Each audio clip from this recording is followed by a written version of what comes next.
নমস্কার, জানা অজানা তথ্য ইউটিউব চ্যানেলে আপনারা স্বাগত। জানা অজানা তথ্য ইউটিউব চ্যানেলে আমরা আপনাদেরকে নিয়মিত দেখাচ্ছি কলকাতা তথা পশ্চিমবঙ্গ তথা ভারতবর্ষের বিভিন্ন দর্শনীয় স্থানগুলো। যেসব দর্শনীয় স্থানের কোনো ঐতিহাসিক বা ভৌগোলিক বা রাজনৈতিক বা সামাজিক বা অর্থনৈতিকভাবে যার কোনো মূল্য আছে, হয়তোবা সেই সব মূল্যের সঠিক মূল্যায়ন হয়েছে অথবা হয়নি, এই রকম কোনো বিশেষ জায়গার আপনাদের আমরা প্রত্যেক সপ্তাহে দেখাবো। আজ আমরা আপনাদেরকে দেখাবো দক্ষিণ কলকাতার একটি বিখ্যাত বাড়ি। দক্ষিণ কলকাতার অশ্বিনী দত্ত রোডে অমর কথাশিল্পী শরৎচন্দ্র চট্টোপাধ্যায়ের একটি বাড়ি ছিল। এই বাড়িতে তিনি বসবাস করেছেন, বহু লেখা লিখেছেন। 1934 সাল থেকে জীবনের শেষ দিন পর্যন্ত তিনি এই বাড়িতেই কাটিয়েছেন। শরৎচন্দ্র চট্টোপাধ্যায় জন্মেছিলেন দেবানন্দপুরে, অর্থাৎ হুগলি জেলার দেবানন্দপুর। সেখানে ওনার একটা বাড়ি রয়েছে, আপনারা সকলেই জানেন। এবং উনি পরবর্তীকালে একটি বাড়ি তৈরি করেছিলেন দেউলটি, রূপনারায়ণ নদীর ধারে দেউলটিতেও ওনার খুব বড় একটা বাড়ি ছিল, খুব সুন্দর বাড়ি, সেটাও একটা দেখার মতো। হয়তো কোনো দিন আমরা আপনাদেরকে ওই দেউলটির বাড়িটিও দেখাতে পারবো। আজ আমরা দেখাচ্ছি ওনার আরেকটি বাড়ি, অর্থাৎ এই অশ্বিনী দত্ত রোডে যেই বাড়িতে উনি জীবনের শেষ দিন পর্যন্ত ছিলেন, সেই বাড়ি। আসুন আমরা নিয়ে যাই। অমর কথাশিল্পী শরৎচন্দ্র চট্টোপাধ্যায় জন্মেছিলেন হুগলি জেলার দেবানন্দপুর গ্রামে। এখানে ছিল তাঁর বসবাস, তাঁর কৈশোর এবং যৌবনের একটা অংশ। তারপর শুরু হলো তাঁর কর্মজীবন, তাঁর সাহিত্য জীবন। তিনি বিভিন্ন জায়গা থেকে ঘুরে এসে তারপর দেউলটির রূপনারায়ণ নদীর তীরে তিনি একটি বাড়ি তৈরি করলেন। খুব সুন্দর মনোরম পরিবেশ এবং মনোরম বাড়ি। তাঁর শরৎ সাহিত্যের যে শ্রেষ্ঠ সময়, অর্থাৎ যে স্বর্ণযুগ, তাঁর লেখনের যে স্বর্ণযুগ, এই যুগটি কিন্তু অতিবাহিত হয় এই দেউলটির বাসভবনেই। পরবর্তীতে তিনি কলকাতার অশ্বিনী দত্ত রোডে, অর্থাৎ দক্ষিণ কলকাতার বালিগঞ্জ অঞ্চলের ট্র্যাঙ্গুলার পার্ক এলাকাতে তিনি আরেকটি বাড়ি করেছিলেন। এই বাড়িতে তিনি জীবনের শেষ সময়টা কাটিয়েছিলেন।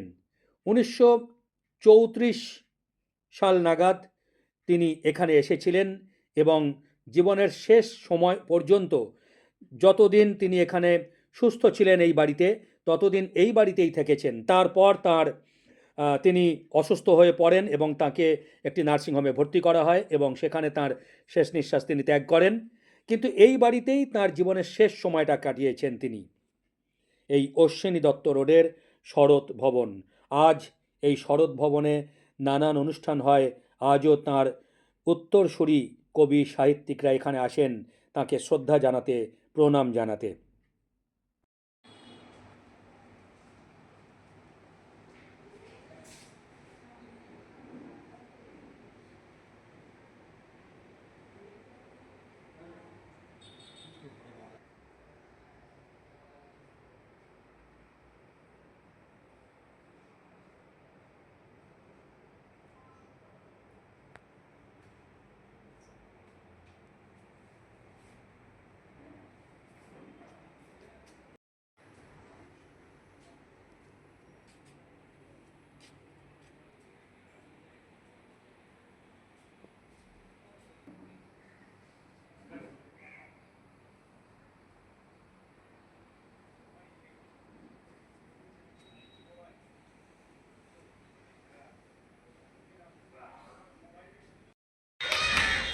এবার বলে দিই যে কীভাবে আপনারা এই বাড়িতে যাবেন।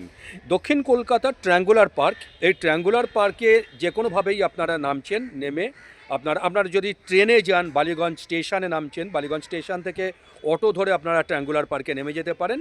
এখানে এই ট্র্যাঙ্গুলার পার্কে নেমে গিয়ে একটা শপিং মল আছে, ওই শপিং মলের পাশে রাস্তাটাই হচ্ছে অশ্বিনী দত্ত রোড, ওখান থেকে চলে যাওয়া যায়।